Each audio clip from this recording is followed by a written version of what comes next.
کیا ہے تاکہ تم لوگ سمجھ سکو۔ اے پیغمبر، ہم اس قرآن کے ذریعے سے جو ہم نے تمہاری طرف بھیجا ہے تمہیں ایک نہایت اچھا قصہ سناتے ہیں، اور تم اس سے پہلے بے خبر تھے۔ جب یوسف نے اپنے والد سے کہا کہ ابا، میں نے خواب میں 11 ستاروں اور سورج اور چاند کو دیکھا ہے، دیکھتا کیا ہوں کہ وہ مجھے سجدہ کر رہی ہیں۔ انہوں نے کہا کہ بیٹا، اپنے خواب کا ذکر اپنے بھائیوں سے نہ کرنا، نہیں تو وہ تمہارے حق میں کوئی چال چلیں گے۔ کچھ شک نہیں کہ شیطان انسان کا کھلا دشمن ہے، اور اسی طرح اللہ تمہیں برگزیدہ و ممتاز کرے گا اور خواب کی باتوں کی تعبیر کا علم سکھائے گا، اور جس طرح اس نے اپنی نعمت پہلے تمہارے دادا پر دادا ابراہیم اور اسحاق پر پوری کی تھی، اسی طرح تم پر اور اولاد یعقوب پر پوری کرے گا۔ بے شک تمہارا پروردگار سب کچھ جاننے والا ہے، حکمت والا ہے۔ ہاں، یوسف اور ان کے بھائیوں کے قصے میں پوچھنے والوں کے لیے بہت سی نشانیاں ہیں۔ جب انہوں نے آپس میں تذکرہ کیا کہ یوسف اور اس کا بھائی ابا کو ہم سے زیادہ پیارے ہیں، حالانکہ ہم جماعت کی جماعت ہیں، کچھ شک نہیں کہ ابا کھلی غلطی پر ہیں۔ یوسف کو یا تو جان سے مار ڈالو یا کسی ملک میں پھینک آؤ، پھر ابا کی توجہ صرف تمہاری طرف ہو جائے گی، اور اس کے بعد تم نیک لوگوں میں ہو جاؤ گے۔ ان میں سے ایک کہنے والے نے کہا کہ یوسف کو جان سے نہ مارو، کسی اندھے کنویں میں ڈال دو کہ کوئی راہگیر اسے نکال کر کسی دوسرے ملک میں لے جائے گا۔ اگر تم کو کرنا ہی ہے تو یوں کرو۔ یہ مشورہ کر کے وہ اپنے والد سے کہنے لگے کہ ابا جان، کیا سبب ہے کہ آپ یوسف کے بارے میں ہمارا اعتبار نہیں کرتے، حالانکہ ہم اس کے خیر خواہ ہیں؟ کل اسے ہمارے ساتھ بھیج دیجئے کہ خوب میوے کھائے اور کھیلے کودے، ہم اس کے نگہبان ہیں۔ انہوں نے کہا کہ یہ امر مجھے غمناک کیے دیتا ہے کہ تم اسے لے جاؤ، یعنی وہ مجھ سے جدا ہو جائے، اور مجھے یہ بھی خوف ہے کہ تم کھیل میں اس سے غافل ہو جاؤ اور اسے بھیڑیا کھا جائے۔ وہ کہنے لگے کہ اگر ہماری موجودگی میں کہ ہم ایک طاقتور جماعت ہیں اسے بھیڑیا کھا گیا تو ہم بڑے نقصان میں پڑ گئے۔ غرض جب وہ اس کو لے گئے اور اس بات پر اتفاق کر لیا کہ اس کو اندھے کنویں میں ڈال دیں، اور ہم نے یوسف کی طرف وحی بھیجی کہ ایک وقت ایسا آئے گا کہ تم انہیں ان کے اس سلوک سے آگاہ کرو گے، اور ان کو اس وحی کی کچھ خبر نہ ہوگی۔ اور یہ حرکت کر کے وہ رات کے وقت باپ کے پاس روتے ہوئے آئے، کہنے لگے کہ ابا جان، ہم تو دوڑنے اور ایک دوسرے سے آگے نکلنے میں مصروف ہو گئے اور یوسف کو اپنے اسباب کے پاس چھوڑ گئے تو اسے بھیڑیا کھا گیا، اور آپ ہماری بات کو گو ہم سچ ہی کہتے ہیں باور نہیں کریں گے، اور ان کے کرتے پر جھوٹ موٹ کا لہو بھی لگا لائے۔ یعقوب نے کہا کہ یوں نہیں ہے، بلکہ تم اپنے دل سے یہ بات بنا لائے ہو۔ اچھا، صبر کہ وہی خوب ہے، اور جو تم بیان کرتے ہو اس کے بارے میں اللہ ہی سے مدد چاہیے۔ اور اب اللہ کی شان دیکھو کہ اس کنویں کے قریب ایک قافلہ آوارد ہوا، اور انہوں نے پانی کے لیے اپنا سقا بھیجا تو اس نے کنویں میں ڈول لٹکایا، یوسف اس سے لٹک گئے۔ وہ بولا، زہے قسمت، یہ تو ایک لڑکا ہے، اور اس کو قیمتی سرمایہ سمجھ کر چھپا لیا۔ اور جو کچھ وہ کرتے تھے اللہ کو خوب معلوم تھا، اور انہوں نے اس کو تھوڑی سی قیمت یعنی معدود چند درہموں پر بیچ ڈالا، اور وہ اس سے بیزار ہو رہے تھے۔ اور مصر میں جس شخص نے اس کو خریدا، اس نے اپنی بیوی سے جس کا نام زلیخا تھا کہا کہ اس کو عزت و اکرام سے رکھو، عجب نہیں کہ یہ ہمیں فائدہ دے یا ہم اسے بیٹا بنا لیں۔ اس طرح ہم نے یوسف کو سرزمین مصر میں جگہ دی، اور غرض یہ تھی کہ ہم ان کو خواب کی باتوں کی تعبیر سکھائیں، اور اللہ اپنے کام پر غالب ہے لیکن اکثر لوگ نہیں جانتے۔ اور جب وہ اپنی جوانی کو پہنچے تو ہم نے ان کو دانائی اور علم عطا کیا، اور نیکوکاروں کو ہم اسی طرح بدلہ دیا کرتے ہیں۔ اور جس عورت کے گھر میں وہ رہتے تھے اس نے ان کو اپنی طرف مائل کرنا چاہا، اور دروازے بند کر کے کہنے لگی، یوسف جلدی آؤ۔ انہوں نے کہا کہ اللہ پناہ میں رکھے، وہ یعنی تمہارے میاں تو میرے آقا ہیں، انہوں نے مجھے اچھی طرح سے رکھا ہے، میں ایسا ظلم نہیں کر سکتا، بے شک ظالم لوگ فلاح نہیں پائیں گے۔ اور اس عورت نے ان کا قصد کیا اور انہوں نے اس کا قصد کیا۔ اگر وہ اپنے پروردگار کی نشانی نہ دیکھتے تو جو ہوتا سو ہوتا۔ یوں اس لیے کیا گیا کہ ہم ان سے برائی اور بے حیائی کو روک دیں، بے شک وہ ہمارے چنے ہوئے بندوں میں سے تھے۔ اور دونوں دروازے کی طرف بھاگے، آگے یوسف پیچھے زلیخا، اور عورت نے ان کا کرتا پیچھے سے پکڑ کر جو کھینچا تو پھاڑ ڈالا، اور دونوں کو دروازے کے پاس عورت کا خاوند مل گیا تو عورت بولی کہ جو شخص تمہاری بیوی کے ساتھ برا ارادہ کرے اس کی اس کے سوا کیا سزا ہے کہ یا تو قید کیا جائے یا اسے دکھ کا عذاب دیا جائے۔ یوسف نے کہا اسی نے مجھ کو اپنی طرف مائل کرنا چاہا تھا، اور اس کے خاندان میں سے ایک گواہ نے گواہی دی کہ اگر اس کا کرتا آگے سے پھٹا ہو تو یہ سچی اور یوسف جھوٹا ہے، اور اگر کرتا پیچھے سے پھٹا ہو تو یہ جھوٹی اور وہ سچا ہے۔ سو جب اس کا کرتا دیکھا تو پیچھے سے پھٹا تھا، تب اس نے زلیخا سے کہا کہ یہ تمہارا ہی فریب ہے، اور کچھ شک نہیں کہ تم عورتوں کے فریب بڑے بھاری ہوتے ہیں۔ یوسف اس بات کا خیال نہ کر، اور زلیخا تو اپنے گناہ کی بخشش مانگ، بے شک خطا تیری ہی ہے۔ اور شہر میں عورتیں گفتگویں کرنے لگیں کہ عزیز کی بیوی اپنے غلام کو اپنی طرف مائل کرنا چاہتی ہے اور اس کی محبت اس کے دل میں گھر کر گئی ہے، ہم دیکھتی ہیں کہ وہ کھلی گمراہی میں ہے۔ پھر جب زلیخا نے ان عورتوں کی گفتگو جو حقیقت میں دیدار یوسف کے لیے ایک چال تھی سنی تو ان کے پاس دعوت کا پیغام بھیجا اور ان کے لیے ایک محفل مرتب کی، اور پھل تراشنے کے لیے ہر ایک کو ایک ایک چھری دی، اور یوسف سے کہا کہ ان کے سامنے آؤ۔ جب عورتوں نے ان کو دیکھا تو ان کا روب حسن ان پر ایسا چھا گیا کہ پھل تراشتے تراشتے اپنے ہاتھ کاٹ لیے، اور بے ساختہ بول اٹھی کہ اللہ پاک ہے، یہ آدمی نہیں، یہ تو کوئی بزرگ فرشتہ ہے۔ زلیخا نے کہا تو یہ وہی ہے جس کے بارے میں تم مجھے تانے دیتی تھیں، اور بے شک میں نے اس کو اپنی طرف مائل کرنا چاہا مگر یہ بچا رہا، اور اگر یہ وہ کام نہ کرے گا جو میں اسے کہتی ہوں تو قید کر دیا جائے گا اور ذلیل ہوگا۔ یوسف نے دعا کی کہ پروردگار، جس کام کی طرف یہ مجھے بلاتی ہیں اس کی نسبت مجھے قید پسند ہے، اور اگر تو مجھ سے ان کے فریب کو نہ ہٹائے گا تو میں ان کی طرف مائل ہو جاؤں گا اور نادانوں میں سے ہو جاؤں گا۔ پس ان کے رب نے ان کی دعا قبول کر لی اور ان سے عورتوں کا داؤں ٹال دیا، بے شک وہی تو سننے والا ہے، جاننے والا ہے۔ پھر باوجود اس کے کہ وہ لوگ ان کی بے گناہی کے نشان دیکھ چکے تھے، ان کی رائے یہی ٹھہری کہ کچھ عرصے کے لیے ان کو قید ہی کر دیں، اور ان کے ساتھ دو اور جوان بھی داخل زندہ ہوئے۔ ایک نے ان میں سے کہا کہ میں نے خواب دیکھا ہے، دیکھتا کیا ہوں کہ شراب کے لیے انگور نچوڑ رہا ہوں۔ دوسرے نے کہا کہ میں نے بھی خواب دیکھا ہے، میں یہ دیکھتا ہوں کہ اپنے سر پر روٹیاں اٹھائے ہوئے ہوں اور پرندے ان میں سے کھا رہے ہیں، تو ہمیں ان کی تعبیر بتا دیجئے کہ ہم تمہیں نیکوکار دیکھتے ہیں۔ یوسف نے کہا کہ جو کھانا تم کو ملنے والا ہے وہ آنے نہیں پائے گا کہ میں اس سے پہلے تم کو اس کی تعبیر بتا دوں گا۔ یہ ان باتوں میں سے ہے جو میرے پروردگار نے مجھے سکھائی ہیں۔ جو لوگ اللہ پر ایمان نہیں لاتے اور آخرت کا انکار کرتے ہیں، میں نے ان کا مذہب چھوڑ دیا ہے، اور میں اپنے باپ دادا ابراہیم اور اسحاق اور یعقوب کے مذہب پر چلتا ہوں۔ ہمیں شایع نہیں ہے کہ کسی چیز کو اللہ کے ساتھ شریک بنائیں، یہ اللہ کا فضل ہے ہم پر بھی اور لوگوں پر بھی، لیکن اکثر لوگ شکر نہیں کرتے۔ اے میرے قید خانے کے رفیقو، بھلا کئی جدا جدا آقا اچھے یا اللہ جو اکیلا ہے سب پر غالب ہے؟ جن چیزوں کی تم اللہ کے سوا پرستش کرتے ہو وہ صرف نام ہی نام ہیں جو تم نے اور تمہارے باپ دادا نے رکھ لیے ہیں، اللہ نے ان کی کوئی سند نازل نہیں کی۔ سن رکھو کہ اللہ کے سوا کسی کی حکومت نہیں ہے، اس نے ارشاد فرمایا ہے کہ اس کے سوا کسی کی عبادت نہ کرو، یہی سیدھا دین ہے، لیکن اکثر لوگ نہیں جانتے۔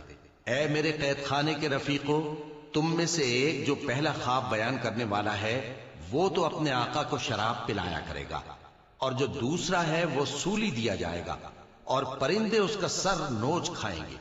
جو بات تم مجھ سے پوچھتے تھے وہ فیصل ہو چکی ہے، اور ان دونوں میں سے جس کی نسبت یوسف نے خیال کیا کہ وہ رہائی پا جائے گا، اس سے کہا کہ اپنے آقا سے میرا ذکر بھی کر دینا۔ پھر شیطان نے اسے ان کا اپنے آقا سے ذکر کرنا بھلا دیا، اور یوسف کئی برس قید خانے ہی میں رہے۔ اور بادشاہ نے کہا کہ میں نے خواب دیکھا ہے، دیکھتا کیا ہوں کہ 7 موٹی گائیں ہیں جن کو 7 دبلی گائیں کھا رہی ہیں، اور 7 خوشے سبز ہیں اور 7 خشک۔ اے درباریو، اگر تم خوابوں کی تعبیر دے سکتے ہو تو مجھے میرے خواب کی تعبیر بتاؤ۔ انہوں نے کہا یہ خواب تو پریشان خیالی سے ہیں، اور ہمیں ایسے خوابوں کی تعبیر نہیں آتی۔ اور وہ شخص جو دونوں قیدیوں میں سے رہائی پا گیا تھا اور جسے مدت کے بعد وہ بات یاد آ گئی، بول اٹھا کہ میں آپ کو اس کی تعبیر لا بتاتا ہوں، مجھے قید خانے جانے کی اجازت دیجیے۔ غرض وہ یوسف کے پاس آیا اور کہنے لگا، یوسف، اے بڑے سچے یوسف، ہمیں اس خواب کی تعبیر بتائیے کہ 7 موٹی گایوں کو 7 دبلی گائیں کھا رہی ہیں، اور 7 خوشے سبز ہیں اور 7 سوکھے، تاکہ میں لوگوں کے پاس واپس جا کر تعبیر بتاؤں۔ عجب نہیں کہ وہ تمہاری قدر جانے۔ انہوں نے کہا کہ تم لوگ 7 سال متواتر کھیتی کرتے رہو گے، تو جو غلہ کاٹو تو تھوڑے سے غلے کے سوا جو کھانے میں آئے باقی کو خوشوں میں ہی رہنے دینا۔ پھر اس کے بعد خشک سالی کے 7 سخت سال آئیں گے کہ جو غلہ تم نے جمع کر رکھا ہوگا وہ سب کو کھا جائیں گے، صرف وہی تھوڑا سا رہ جائے گا جو تم احتیاط سے رکھ چھوڑو گے۔ پھر اس کے بعد ایک ایسا سال آئے گا کہ خوب مے برسے گا اور لوگ اس میں رس نچوڑیں گے۔ اور یہ تعبیر سن کر بادشاہ نے حکم دیا کہ یوسف کو میرے پاس لے آؤ۔ سو جب قاصد ان کے پاس گیا تو انہوں نے کہا کہ اپنے آقا کے پاس واپس جاؤ اور اس سے پوچھو کہ ان عورتوں کا کیا حال ہے جنہوں نے اپنے ہاتھ کاٹ لیے تھے، بے شک میرا پروردگار ان کے فریب سے خوب واقف ہے۔ بادشاہ نے عورتوں سے پوچھا کہ تمہارا کیا قصہ تھا جب تم نے یوسف کو اپنی طرف مائل کرنا چاہا؟ سب بول اٹھیں کہ اللہ پاک ہے، ہم نے اس میں کوئی برائی معلوم نہیں کی۔ عزیز کی بیوی نے کہا، اب سچی بات تو ظاہر ہو ہی گئی ہے، اصل یہ ہے کہ میں نے اس کو اپنی طرف مائل کرنا چاہا تھا اور وہ بے شک سچا ہے۔ یوسف نے کہا کہ میں نے یہ بات اس لیے پوچھی ہے کہ عزیز کو یقین ہو جائے کہ میں نے اس کی پیٹھ پیچھے اس کی امانت میں خیانت نہیں کی، اور اللہ خیانت کرنے والوں کی چال کو چلنے نہیں دیتا۔ اور میں اپنے آپ کو پاک صاف نہیں کہتا، کیونکہ نفس ہمارا انسان کو برائی ہی سکھاتا رہتا ہے، مگر یہ کہ میرا پروردگار رحم فرمائے، بے شک میرا پروردگار بخشنے والا ہے، مہربان ہے۔ اور بادشاہ نے حکم دیا کہ اسے میرے پاس لاؤ، میں اسے اپنا مصاحب خاص بناؤں گا۔ پھر جب ان سے گفتگو کی تو کہا کہ آج سے تم ہمارے ہاں صاحب منزلت ہو اور صاحب اعتبار ہو۔ یوسف نے کہا، مجھے زرعی پیداوار پر مقرر کر دیجئے، کیونکہ میں حفاظت بھی کر سکتا ہوں اور اس کام سے واقف بھی ہوں۔ اس طرح ہم نے یوسف کو ملک مصر میں جگہ دی اور وہ اس ملک میں جہاں چاہتے تھے رہتے تھے۔ ہم اپنی رحمت جس پر چاہتے ہیں کرتے ہیں اور نیکوکاروں کے اجر کو ضائع نہیں کرتے، اور جو لوگ ایمان لائے اور ڈرتے رہے ان کے لیے آخرت کا اجر بہت بہتر ہے۔ اور یوسف کے بھائی کنعان سے مصر میں غلہ خریدنے کے لیے آئے تو یوسف کے پاس گئے، تو یوسف نے ان کو پہچان لیا اور وہ ان کو نہ پہچان سکے۔ اور جب یوسف نے ان کے لیے ان کا سامان تیار کر دیا تو کہا کہ پھر آنا تو جو باپ کی طرف سے تمہارا ایک اور بھائی ہے اسے بھی میرے پاس لیتے آنا۔ کیا تم نہیں دیکھتے کہ میں ناپ بھی پوری دیتا ہوں اور مہمانداری بھی خوب کرتا ہوں؟ اب اگر تم اسے میرے پاس نہ لاؤ گے تو نہ تمہیں میرے ہاں سے غلہ ملے گا اور نہ تم میرے پاس ہی آ سکو گے۔ انہوں نے کہا کہ ہم اس کے بارے میں اس کے والد کو پھسلائیں گے اور ہم یہ کام کر کے رہیں گے۔ اور یوسف نے اپنے خدام سے کہا کہ ان کا سرمایہ یعنی غلے کی قیمت ان کے سامان میں رکھ دو۔ عجب نہیں کہ جب یہ اپنے اہل و عیال میں جائیں تو اسے پہچان لیں، اور عجب نہیں کہ یہ پھر یہاں آئے۔ بس جب وہ اپنے والد کے پاس واپس گئے تو کہنے لگے کہ ابا، ہمارے لیے غلے کی بندش کر دی گئی ہے، تو ہمارے ساتھ ہمارے بھائی کو بھیج دیجئے تاکہ ہم پھر غلہ لائیں اور ہم اس کے نگہبان ہیں۔ یعقوب نے کہا کہ میں اس کے بارے میں تمہارا اعتبار نہیں کرتا، مگر ویسا ہی جیسا پہلے اس کے بھائی کے بارے میں کیا تھا، سو اللہ ہی بہتر نگہبان ہے اور وہ سب سے زیادہ رحم کرنے والا ہے۔ اور جب انہوں نے اپنا اسباب کھولا تو دیکھا کہ ان کا سرمایہ واپس کر دیا گیا ہے۔ کہنے لگے، ابا ہمیں اور کیا چاہیے؟ دیکھیے یہ ہماری پونجی بھی ہمیں واپس کر دی گئی ہے، اور ہم اپنے اہل و عیال کے لیے پھر غلہ لائیں گے اور اپنے بھائی کی نگہبانی کریں گے، اور ایک بار شتر زیادہ لائیں گے کہ یہ غلہ جو ہم لائے ہیں تھوڑا ہے۔ یعقوب نے کہا کہ جب تک تم اللہ کا عہد نہ دو کہ اس کو میرے پاس صحیح و سالم لے آؤ گے، میں اسے ہرگز تمہارے ساتھ نہیں بھیجنے کا، مگر یہ کہ تم گھیر لیے جاؤ یعنی بے بس ہو جاؤ تو مجبوری ہے۔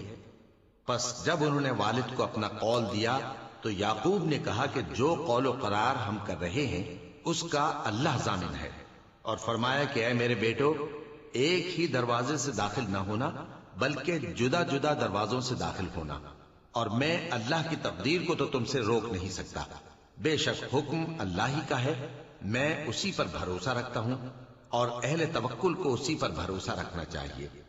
اور جب وہ ان مقامات سے داخل ہوئے جہاں جہاں سے داخل ہونے کے لیے ان کے والد نے ان سے کہا تھا، تو وہ تدبیر اللہ کے حکم کو ذرا بھی ٹال نہیں سکتی تھی۔ ہاں، وہ یعقوب کے دل کی خواہش تھی جو انہوں نے پوری کی تھی، اور بے شک وہ صاحب علم تھے، کیونکہ ہم نے ان کو علم سکھایا تھا، لیکن اکثر لوگ نہیں جانتے۔ اور جب وہ لوگ یوسف کے پاس پہنچے تو یوسف نے اپنے حقیقی بھائی کو اپنے پاس جگہ دی اور کہا کہ میں تمہارا بھائی ہوں، تو جو سلوک یہ ہمارے ساتھ کرتے رہے ہیں اس پر افسوس نہ کرنا۔ پھر جب ان کا اسباب تیار کر دیا تو اپنے بھائی کے تھیلے میں آپ خورا رکھ دیا۔ پھر جب وہ آبادی سے باہر نکل گئے تو ایک پکارنے والے نے آواز دی کہ قافلے والو، تم تو چور ہو۔ وہ ان کی طرف متوجہ ہو کر کہنے لگے کہ تمہاری کیا چیز کھوئی گئی ہے؟ وہ بولے کہ بادشاہ کا کٹورا کھویا گیا ہے، اور جو شخص اس کو لے کے آئے اس کے لیے ایک بار شتر انعام، اور میں اس کا ضامن ہوں۔ وہ کہنے لگے کہ اللہ کی قسم، تم کو معلوم ہے کہ ہم اس ملک میں اس لیے نہیں آئے کہ خرابی کریں اور نہ ہم چوری کیا کرتے ہیں۔ وہ بولے کہ اگر تم جھوٹے نکلے یعنی چوری ثابت ہوئی تو اس کی سزا کیا؟ انہوں نے کہا کہ اس کی سزا یہ کہ جس کے تھیلے میں وہ دستیاب ہو وہی اس کا بدل قرار دیا جائے، ہم ظالموں کو یہی سزا دیا کرتی ہیں۔ پھر یوسف نے اپنے بھائی کے تھیلے سے پہلے ان کے تھیلوں کو دیکھنا شروع کیا، پھر اپنے بھائی کے تھیلے میں سے اس کو نکال لیا۔ اس طرح ہم نے یوسف کے لیے تدبیر کی، ورنہ بادشاہ کے قانون کے مطابق وہ اپنے بھائی کو لے نہیں سکتے تھے، مگر یہ کہ اللہ چاہے۔ ہم جس کے چاہتے ہیں درجے بلند کرتے ہیں، اور ہر علم والے سے بڑھ کر ایک بڑا علم والا ہے۔ برادران یوسف نے کہا کہ اگر اس نے چوری کی ہو تو کچھ عجب نہیں کہ اس کے ایک بھائی نے بھی پہلے چوری کی تھی، مگر یوسف نے اس بات کو اپنے دل میں مخفی رکھا اور ان پر ظاہر نہ ہونے دیا، یعنی زیر لب کہا کہ تم بڑے برے ہو، اور جو تم بیان کرتے ہو اللہ اسے خوب جانتا ہے۔ وہ کہنے لگے کہ اے عزیز، اس کے والد بہت بوڑھے ہیں اور اس سے بہت محبت رکھتے ہیں، تو اس کو چھوڑ دیجئے اور اس کی جگہ ہم میں سے کسی کو رکھ لیجئے، ہم دیکھتے ہیں کہ آپ احسان کرنے والے ہیں۔ یوسف نے کہا کہ اللہ پناہ میں رکھے کہ جس شخص کے پاس ہم نے اپنی چیز پائی ہے اس کے سوا کسی اور کو پکڑ لیں، ایسا کریں تو ہم بڑے بے انصاف ہیں۔ آخر جب وہ اس سے نا امید ہو گئے تو الگ ہو کر صلاح کرنے لگے۔ سب سے بڑے نے کہا، کیا تم نہیں جانتے کہ تمہارے والد نے تم سے اللہ کا عہد لیا ہے، اور اس سے پہلے بھی تم یوسف کے بارے میں قصور کر چکے ہو؟ تو جب تک والد صاحب مجھے اجازت نہ دیں میں تو اس جگہ سے ہلنے کا نہیں، یا اللہ میرے لیے کوئی فیصلہ کرے، اور وہ سب سے بہتر فیصلہ کرنے والا ہے۔ تم سب والد صاحب کے پاس واپس جاؤ اور کہو کہ ابا، آپ کے صاحبزادے نے وہاں جا کر چوری کی، اور ہم نے تو اپنی دانست کے مطابق آپ سے اس کے لے آنے کا عہد کیا تھا، مگر ہم غیب کی باتوں کے جاننے اور یاد رکھنے والے تو نہیں تھے، اور جس بستی میں ہم ٹھہرے تھے وہاں سے یعنی اہل مصر سے اور جس قافلے میں آئے ہیں اس سے دریافت کر لیجئے، اور ہم اس بیان میں بالکل سچے ہیں۔ جب انہوں نے یہ بات یعقوب سے آ کر کہی تو انہوں نے کہا کہ حقیقت یوں نہیں ہے، بلکہ یہ بات تم نے اپنے دل سے بنا لی ہے، تو صبر ہی بہتر ہے۔ عجب نہیں کہ اللہ ان سب کو میرے پاس لے آئے، بے شک وہ علم والا ہے، حکمت والا ہے۔ اور ان کے پاس سے چلے گئے اور کہنے لگے کہ ہائے افسوس یوسف پر، ہائے افسوس، اور رنج و الم میں ان کی آنکھیں سفید ہو گئیں اور ان کا دل غم سے بھر رہا تھا۔ بیٹے کہنے لگے کہ واللہ آپ تو یوسف کو اسی طرح یاد ہی کرتے رہیں گے یہاں تک کہ آپ گھل جائیں گے یا جان ہی دے دیں گے۔ انہوں نے کہا کہ میں تو اپنے غم و اندوہ کا اظہار اللہ سے کرتا ہوں، اور اللہ کی طرف سے وہ باتیں جانتا ہوں جو تم نہیں جانتے۔ اے بیٹو، یوں کرو کہ ایک دفعہ پھر جاؤ اور یوسف اور اس کے بھائی کو تلاش کرو، اور اللہ کی رحمت سے نا امید نہ ہونا کہ اللہ کی رحمت سے تو کافر لوگ ہی نا امید ہوا کرتے ہیں۔ پھر جب وہ یوسف کے پاس گئے تو کہنے لگے کہ اے عزیز، ہمیں اور ہمارے اہل و عیال کو بڑی تکلیف ہو رہی ہے، اور ہم یہ تھوڑا سا سرمایہ لائے ہیں، آپ ہمیں اس کے عوض پورا غلہ دے دیجئے اور ہم پر خیرات کیجئے کہ اللہ خیرات کرنے والوں کو ثواب دیتا ہے۔ یوسف نے کہا تمہیں معلوم ہے کہ جب تم نادانی میں پھنسے ہوئے تھے تو تم نے یوسف اور اس کے بھائی کے ساتھ کیا کیا تھا؟ وہ بولے کیا واقعی تم ہی یوسف ہو؟ انہوں نے کہا ہاں میں یوسف ہوں، اور بن یامین کی طرف اشارہ کر کے کہنے لگے یہ میرا بھائی ہے، اللہ نے ہم پر بڑا احسان کیا ہے۔ جو شخص اللہ سے ڈرتا اور صبر کرتا ہے تو اللہ نیکوکاروں کا اجر ضائع نہیں کرتا۔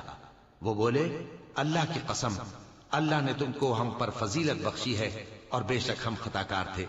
یوسف نے کہا کہ آج کے دن تم پر کوئی ملامت نہیں، اللہ تم کو معاف کرے اور وہ سب سے بڑھ کر رحم کرنے والا ہے۔ یہ میرا کرتا لے جاؤ، پھر اسے والد صاحب کے منہ پر ڈال دینا تو وہ بینا ہو جائیں گے، اور اپنے تمام اہل و عیال کو میرے پاس لے آؤ۔ اور جب قافلہ مصر سے روانہ ہوا تو ان کے والد کہنے لگے کہ اگر مجھ کو یہ نہ کہو کہ بوڑھا بہک گیا ہے تو مجھے تو یوسف کی بو آ رہی ہے۔ وہ بولے کہ واللہ آپ اسی قدیم غلطی میں مبتلا ہیں۔ مگر جب خوشخبری دینے والا آ پہنچا تو اس نے کرتا ان کے منہ پر ڈال دیا، سو وہ بینا ہو گئے اور بیٹوں سے کہنے لگے کیا میں نے تم سے نہیں کہا تھا کہ میں اللہ کی طرف سے وہ باتیں جانتا ہوں جو تم نہیں جانتے؟ بیٹوں نے کہا کہ ابا ہمارے لیے ہمارے گناہ کی مغفرت مانگیے، بے شک ہم خطا کار تھے۔ فرمایا میں اپنے پروردگار سے تمہارے لیے بخشش مانگوں گا، بے شک وہ بخشنے والا ہے، مہربان ہے۔ پھر جب یہ سب لوگ یوسف کے پاس پہنچے تو انہوں نے اپنے والدین کو اپنے پاس جگہ دی اور کہا مصر میں داخل ہو جائیے، اللہ نے چاہا تو امن و امان سے رہیے گا۔ اور اپنے والدین کو تخت پر بٹھایا اور سب ان کے آگے سجدے میں گر پڑے۔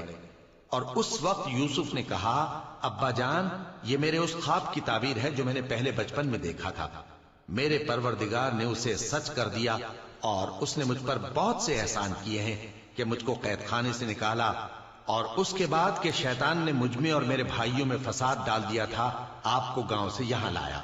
بے شک میرا پروردگار جو چاہتا ہے تدبیر سے کرتا ہے، وہ علم والا ہے، حکمت والا ہے۔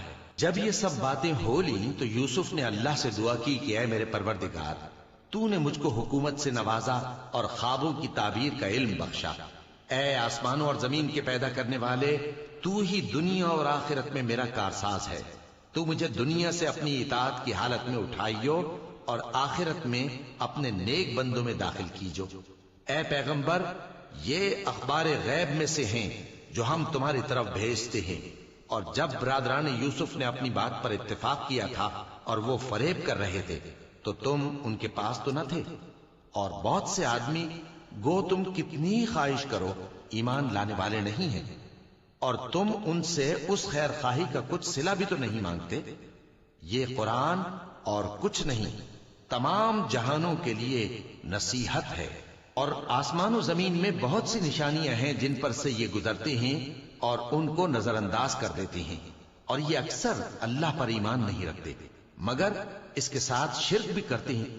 تو کیا یہ اس بات سے بے خوف ہیں کہ ان پر اللہ کا عذاب نازل ہو کر ان کو ڈھانپ لے، یا ان پر ناگہاں قیامت آ جائے اور انہیں خبر بھی نہ ہو؟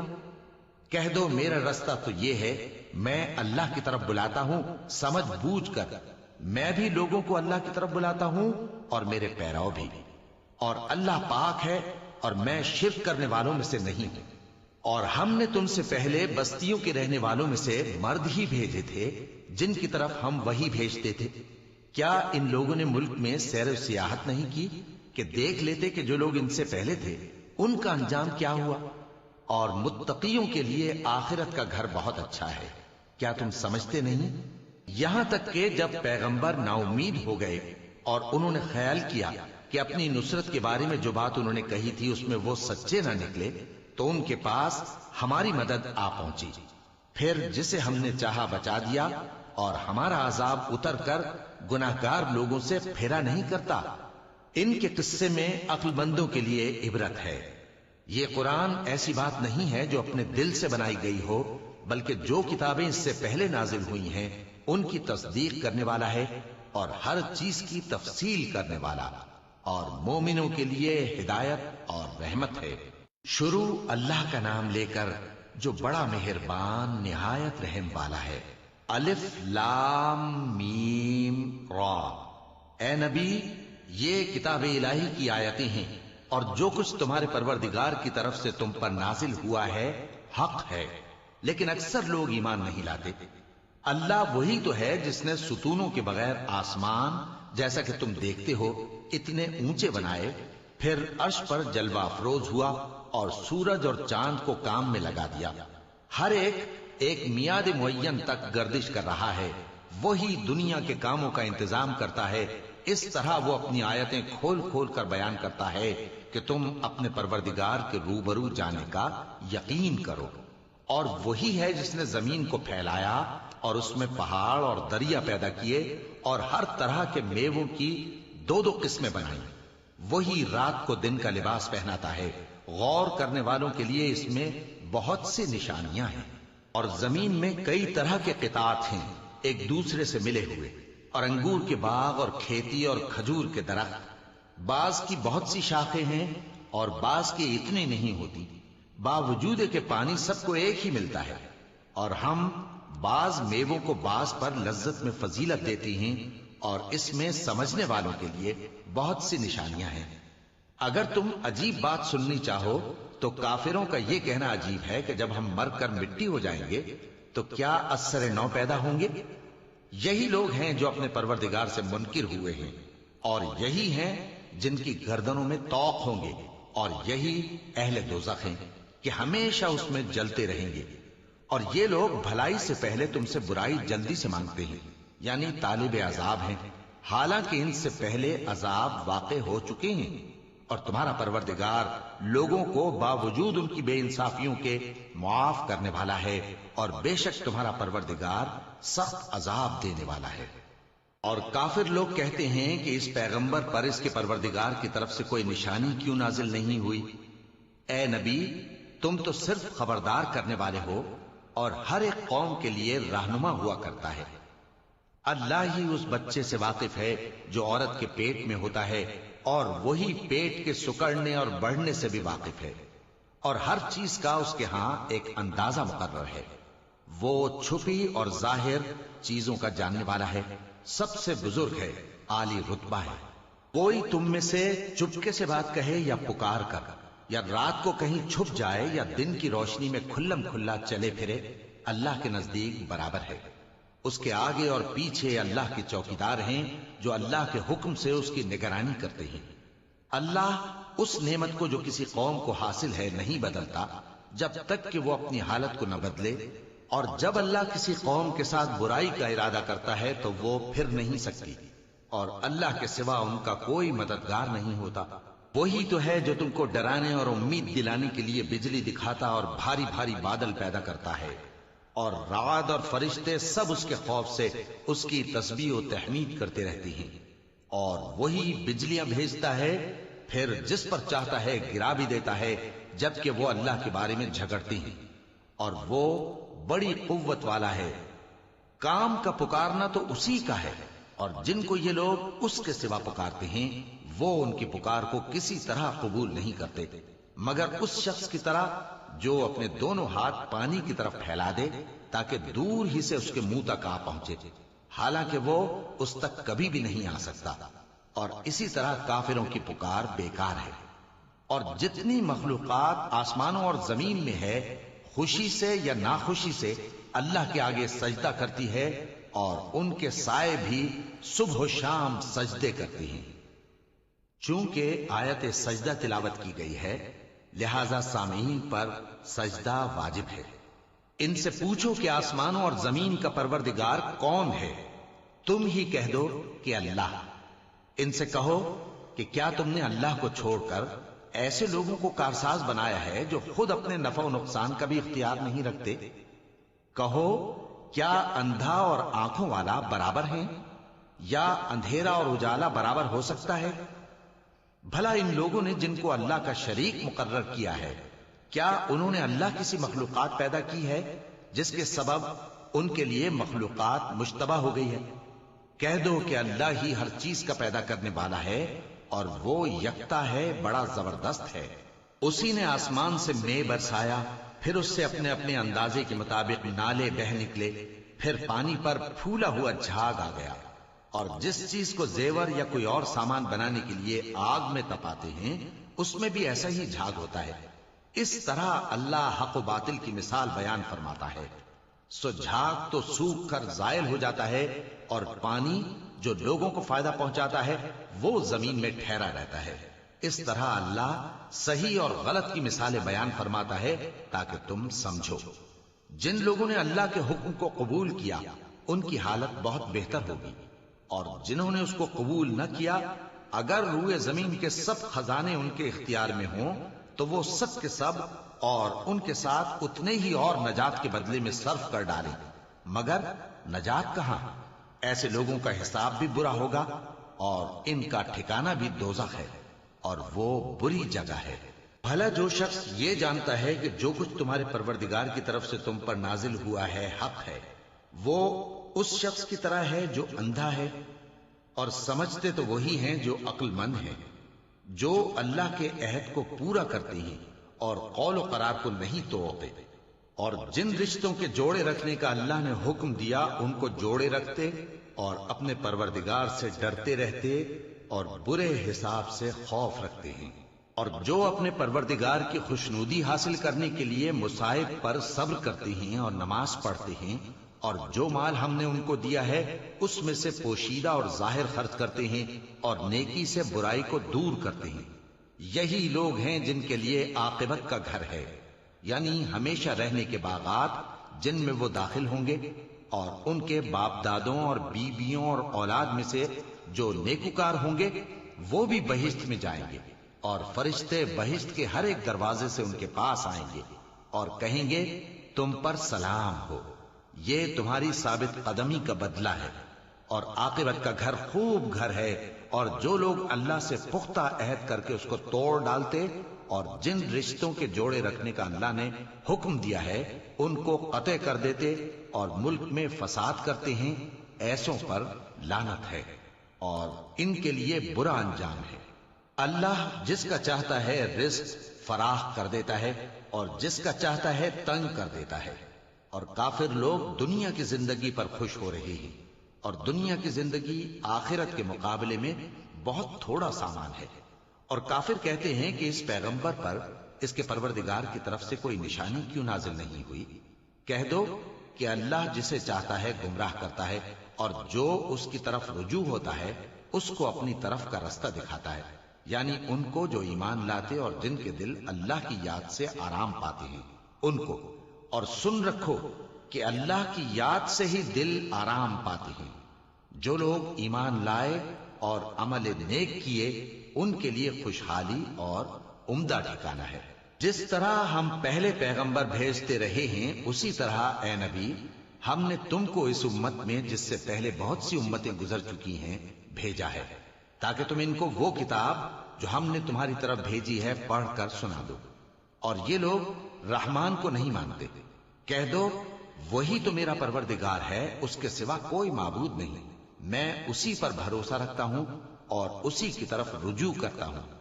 اور اگر کوئی قرآن ایسا ہوتا کہ اس کی تاثیر سے پہاڑ چل پڑتے یا زمین پھٹ جاتی یا مردوں سے کلام کر سکتے تو کیا یہ لوگ ایمان لے آتے؟ بات یہ ہے کہ سب باتیں اللہ کے اختیار میں ہیں، تو کیا مومنوں کو اس سے اطمینان نہیں ہوا کہ اگر اللہ چاہتا تو سب لوگوں کو ہدایت کے رستے پر چلا دیتا؟ اور کافروں پر ہمیشہ ان کے اعمال کے بدلے آفت آتی رہے گی یا ان کے مکانات کے قریب نازل ہوتی رہے گی یہاں تک کہ اللہ کا وعدہ آ پہنچے۔ بے شک اللہ وعدہ خلاف نہیں کرتا۔ اور تم سے پہلے بھی رسولوں کے ساتھ تمسخر ہوتے رہے ہیں، تو میں نے کافروں کو مہلت دی، پھر میں نے ان کو پکڑ لیا، سو دیکھ لو کہ میرا عذاب کیسا رہا۔ تو کیا وہ جو ہر شخص کے اعمال کا نگراں و نگہبان ہے وہ بتوں کی طرح بے علم و بے خبر ہو سکتا ہے؟ اور ان لوگوں نے اللہ کے شریک مقرر کر رکھے ہیں، ان سے کہو کہ ذرا ان کے نام تو لو۔ کیا تم اسے ایسی چیزیں بتاتے ہو جو روئے زمین پر ہیں اور اسے معلوم نہیں، یا تم لوگ محض سطحی بات کی تقلید کرتے ہو؟ اصل یہ ہے کہ کافروں کو ان کے فریب خوبصورت معلوم ہوتے ہیں اور وہ ہدایت کے رستے سے روک لیے گئے ہیں، اور جسے اللہ گمراہ رہنے دے اسے کوئی ہدایت کرنے والا نہیں۔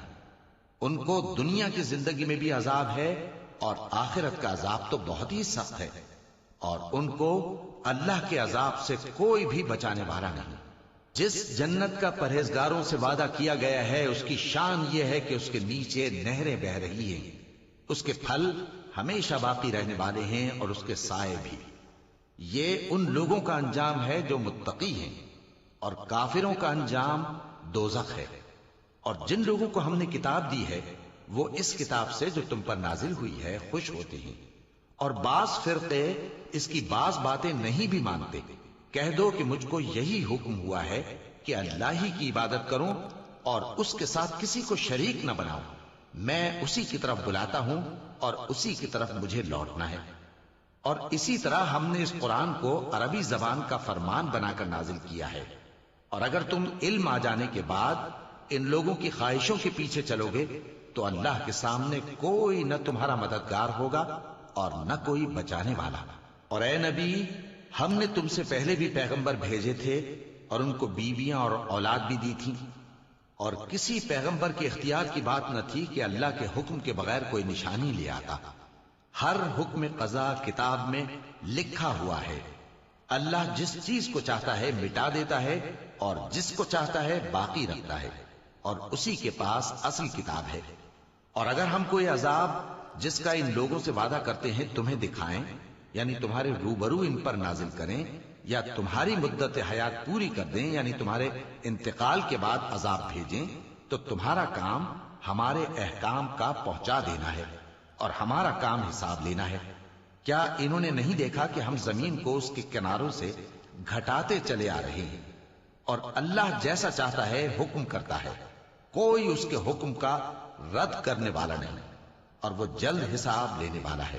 جو لوگ ان سے پہلے تھے وہ بھی بہتیری تدبیریں کرتے رہے ہیں، سو تدبیر تو سب اللہ ہی کی ہوتی ہے۔ ہر شخص جو کچھ کر رہا ہے اللہ اسے جانتا ہے، اور کافر جلد معلوم کر لیں گے کہ آخرت میں اچھا انجام کس کے لیے ہوتا ہے۔ اور کافر لوگ کہتے ہیں کہ تم پیغمبر نہیں ہو۔ کہہ دو کہ میرے اور تمہارے درمیان اللہ اور وہ شخص جس کے پاس کتاب آسمانی کا علم ہے بطور گواہ کافی ہے۔